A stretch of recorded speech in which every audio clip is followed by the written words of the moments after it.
উৎসব মহান ব্যক্তির জন্মদিন বা কোনো ঐতিহাসিক দিবস উদযাপনের জন্য বিশ্বজুড়ে বিভিন্ন দেশে ছুটি পালিত হয়, কিন্তু রাশিয়া এমন এক কারণে ছুটি ঘোষণা করেছে যা শুনলে অবাক হতে হয়।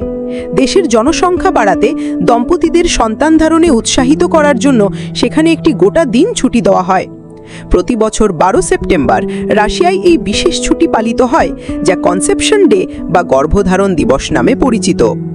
এই ছুটির মূল উদ্দেশ্য হল দম্পতিরা যেন সমস্ত দুশ্চিন্তা দূরে সরিয়ে একান্তে সময় কাটাতে পারেন এবং সন্তান ধারণের জন্য চেষ্টা করেন।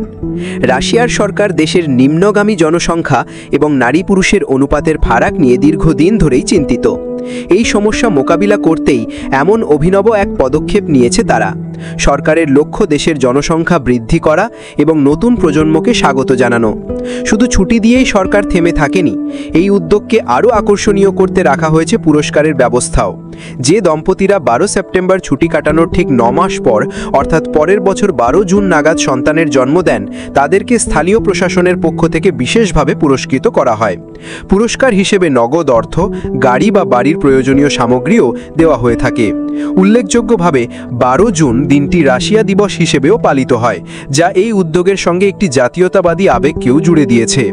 বিশ্বের অন্যান্য দেশের ছুটির তালিকার সঙ্গে রাশিয়ার এই কনসেপশন ডের কোনো মিল নেই। এটি একটি দেশের জাতীয় নীতি এবং জনস্বাস্থ্যের সঙ্গে ছুটির দিনকে জুড়ে দেওয়ার এক বিরল উদাহরণ। সরকারের এই পদক্ষেপ নিয়ে নানা মহলে আলোচনা থাকলেও জনসংখ্যা বাড়াতে রাশিয়ার এই উদ্যোগ নিঃসন্দেহে অভিনব।